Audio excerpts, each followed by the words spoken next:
चलिए आज की क्लास में हम लोग देखेंगे ये यूरिया का प्रोडक्शन। पेन लेना पड़ेगा, सबसे पहले मैं ले लेता हूँ। चलिए ये कलर का पेन लिया। यूरिया का प्रोडक्शन देखेंगे हम लोग किसके द्वारा, तो अमोनियम कार्बोनेट के द्वारा यूरिया का प्रोडक्शन किस प्रकार किया जाता है।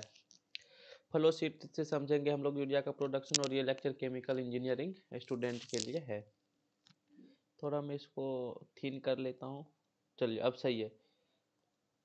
तो सबसे पहले हम लोग देखते हैं कि यूरिया का प्रॉपर्टीज क्या होता है। अगेन देखेंगे कि इसका रॉ मटेरियल क्या है, फिर केमिकल रिएक्शन के बारे में चर्चा करेंगे। इसके बाद हम लोग फ्लो शीट से समझेंगे, अगेन प्रोसेस डिस्क्रिप्शन, लास्ट में मेजर इंजीनियरिंग प्रॉब्लम। चलिए फर्स्ट ऑफ ऑल हम लोग प्रॉपर्टीज देखते हैं। तो इसका केमिकल फार्मूला NH2CONH2 होता है, और इसका मॉलिक्यूलर वेट की बात करें तो 60.05, melting point is 132.7 degree centigrade. और अगर बॉइलिंग पॉइंट की बात करें तो 135 डिग्री सेंटीग्रेड होता है, और सोलुबिलिटी की बात करें तो वो वाटर में कम्प्लीटली सोलूबल होता है। Raw material that means urea बनाते किससे हैं हम लोग, तो कार्बन डाइऑक्साइड रॉ मटेरियल के रूप में यूरिया के मैन्युफैक्चरिंग के लिए कार्बन डाइऑक्साइड लेते हैं। सिंथेसिस गैस मैन्युफैक्चर जो होता है ना, उससे हम लोग कार्बन डाइऑक्साइड गैस ले लेते हैं, और NH3 अमोनिया लेते हैं। दोनों के रिएक्शन से जो है हम लोग को यूरिया बनता है। तो अगेन हम लोग देखेंगे केमिकल रिएक्शन क्या होता है। तो देखिए केमिकल रिएक्शन में सबसे पहले कार्बन डाइऑक्साइड की अभिक्रिया यूरिया 2 मोल यूरिया के साथ करवाया जाता है। परिणाम स्वरूप हमें अमोनियम कार्बोनेट कार्बामेट मिलता है। ठीक है, ये एक्जोथर्मिक रिएक्शन होता है। एक्जोथर्मिक टाइप का रिएक्शन होता है जिसमें 37.4 किलो कैलोरी का एनर्जी रिलीज होता है। अगेन देखिए, जब अमोनियम कार्बामेट को डिकम्पोज किया जाता है, फिर से सुनिएगा, अमोनियम कार्बामेट को जब हम लोग डिकम्पोज करते हैं तब जाके हमें यूरिया और वाटर की प्राप्ति हो जाती है। ये आपका है अमोनियम कार्बामेट, और ये है आपका यूरिया। नहीं, इसका डिकम्पोज करने पे यूरिया मिलता है, और साथ में हमको वाटर की प्राप्ति होती है, और ये इंडोथर्मिक रिएक्शन होता है। दूसरा स्टेप का रिएक्शन जो है ना इंडोथर्मिक होता है, और फर्स्ट स्टेप का रिएक्शन एक्जोथर्मिक होता है। अगर ओवरऑल रिएक्शन देखें तो ओवरऑल रिएक्शन जो है ना एक्जोथर्मिक रिएक्शन होता है। और एक अनडिजायरेबल साइड रिएक्शन अकर्स हो जाता है, जिसमें आपको बाय प्रोडक्ट के रूप में ब्यूरेट मिलता है।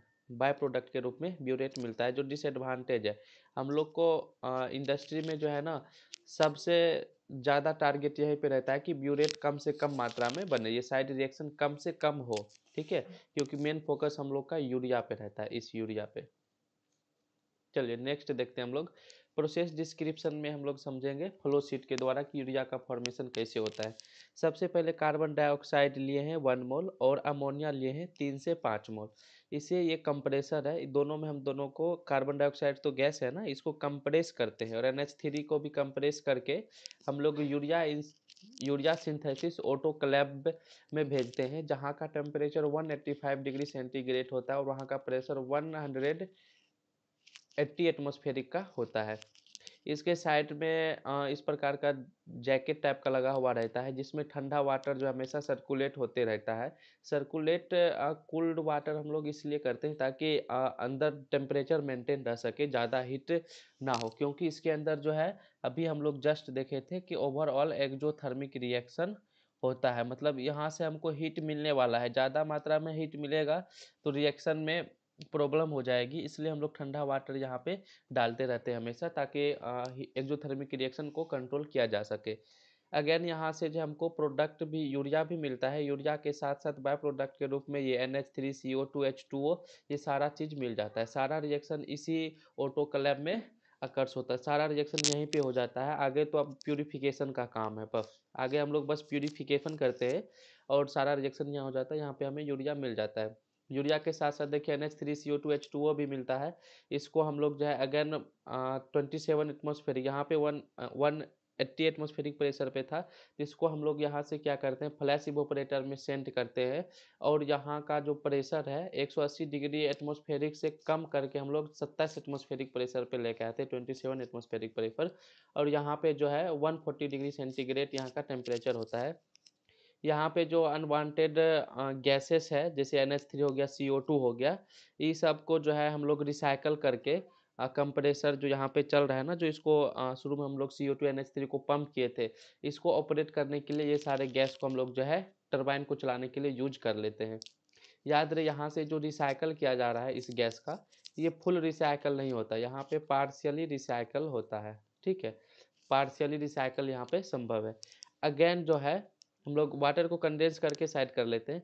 अगेन जो है हम लोग उसको फ्लैश ड्रम में भेजते हैं, नहीं, जहाँ का प्रेशर मात्र 1 एटमॉस्फेरिक प्रेशर के लगभग होता है। और यहाँ से हम लोग जो है ऑफ गैस जो होता है NH3CO2, इसको हम लोग बाहर निकाल देते हैं। ऑफ गैस का यूज बस वही होता है जो यहाँ पे हम लोग किए थे, नहीं, कंप्रेसर का टरबाइन चलाने में इसका यूज हम लोग करते हैं। फिर हम लोग भेजते हैं वैक्यूम इवेपोरेटर में। ठीक है, अगेन हम लोग यहाँ पे वैक्यूम इवेपोरेटर में भेजते हैं, जहाँ का टेम्परेचर जो है 135 डिग्री सेंटीग्रेड के पास होता है। यहाँ से हम लोग जो है यूरिया को मोल्टेन स्टेट में लेके जाते हैं। यहाँ पे जितना भी वाटर रहता है ना यूरिया में, वो सबको निकाल के, ठीक है, यहाँ से हम लोग जो है उसको मोल्टेन स्टेट में लेके जाते हैं। और नेक्स्ट और लास्ट स्टेप जो है हम लोग को पिरलिंग टावर में भेज देते हैं। पिरलिंग टावर में क्या होता है, यहाँ से देखिए ऊपर से मोल्टेन यूरिया गिरता है और नीचे से एयर को, कूलिंग एयर, ठंडा हवा को पंप किया जाता है।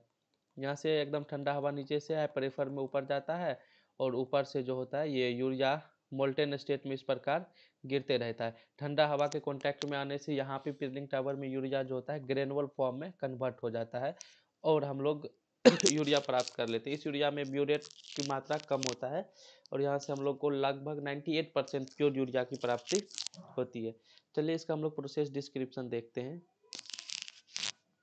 प्रोसेस डिस्क्रिप्शन क्या कहता है कि ammonia and CO2 are compressed separately and added to the high pressure autoclave which must be water cooled due to the high exothermic nature of this reaction. हम लोग ये समझ चुके हैं।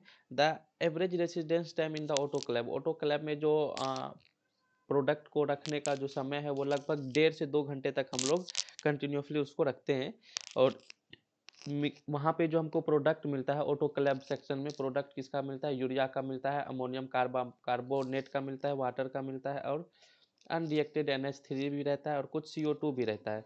ठीक है, ये सारे प्रोडक्ट वहाँ पे हमको मिलते हैं। इतना अनरिएक्टेड प्रोडक्ट हमको ऑटोक्लेव सेक्शन से मिलता है। फिर इस सब को जो है हम लोग अगेन भेजते हैं कहाँ पे, फ्लैश इवेपोरेटर में भेजते हैं। यहाँ पे चलो मैं रेड ले लेता हूँ, फ्लैश इवेपोरेटर में भेजते हैं। रेड से अच्छा थोड़ा ब्रश रहेगा क्या, ब्रश को, हाँ ठीक है, ये देखिए कुछ ज़्यादा हो गया, हाइलाइटर, हाँ ठीक है। यहाँ से हम लोग फ्लैश इवेपोरेटर में भेजते हैं। फ्लैश को मैं, हाँ ठीक है, यहाँ से देखिए फ्लैश इवेपोरेटर में भेजते हैं। फ्लैश इवेपोरेटर में क्या होता है, वहाँ का प्रेशर 27 एटमॉस्फेरिक प्रेशर का हो जाता है और जितना भी अनरिएक्टेड गैसेस हैं, प्रोडक्ट है, उसको हम लोग यहाँ से बाहर करते हैं।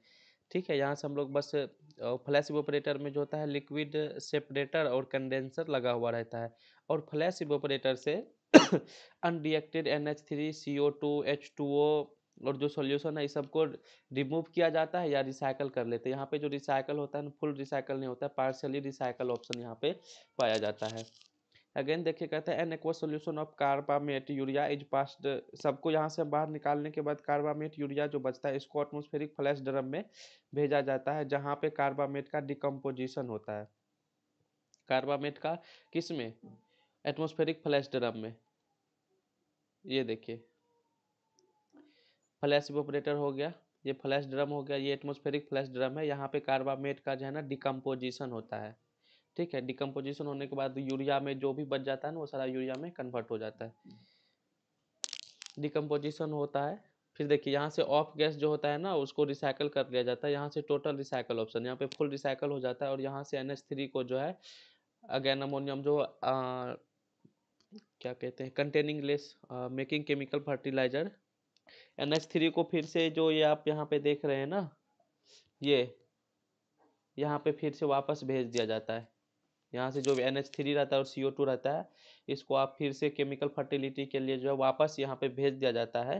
फिर यहाँ से जो है रिएक्शन, फिर यहाँ से पंप करके फिर से वापस ऑटोक्लेव सेक्शन में भेज के फिर से रिएक्शन किया जाता है। वैसे NH3 और CO2 को वापस इसमें भेजा जाता है, जो यहाँ पे रिएक्शन नहीं कर पाता है उसको वापस रिसाइकल करके वापस इस ऑटोक्लेव सेक्शन में भेज दिया जाता है। फिर से यहाँ से रिएक्शन करके प्योर अमोनिया का रूप हम लोग को मिल जाता है।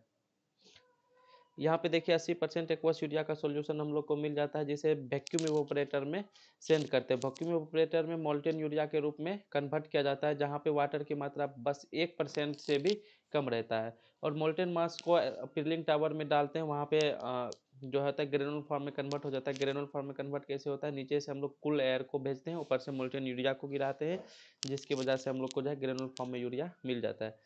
चलिए प्रोसेस डिस्क्रिप्शन एक बार और फिर से समझते हैं, ये इंपॉर्टेंट है।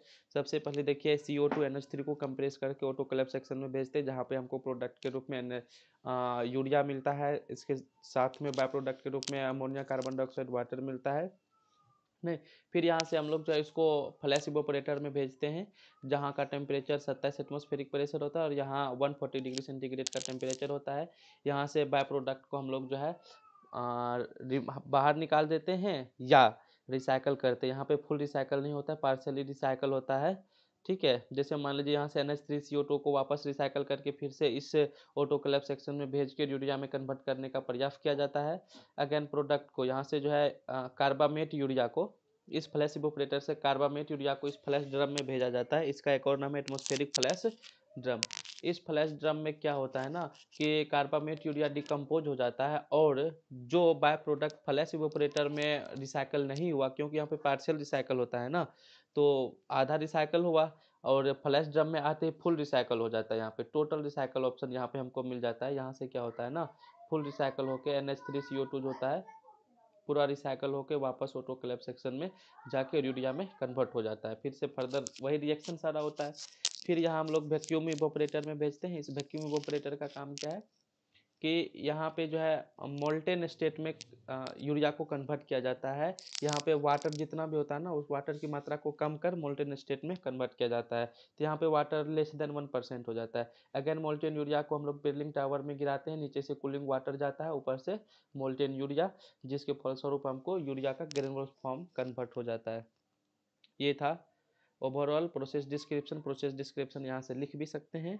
चलिए अब मेजर इंजीनियरिंग प्रॉब्लम की बात करें तो ऑटोक्लेव वेरिएबल्स का सबसे बड़ा मेजर इंजीनियरिंग प्रॉब्लम है। कार्बामेट डिकम्पोजिशन में भी बहुत कॉस्ट होता है और रिसाइकलिंग में भी प्रॉब्लम आती है बार बार।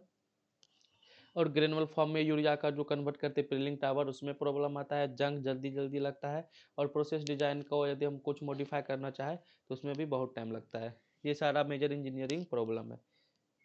चलिए, थैंक यू।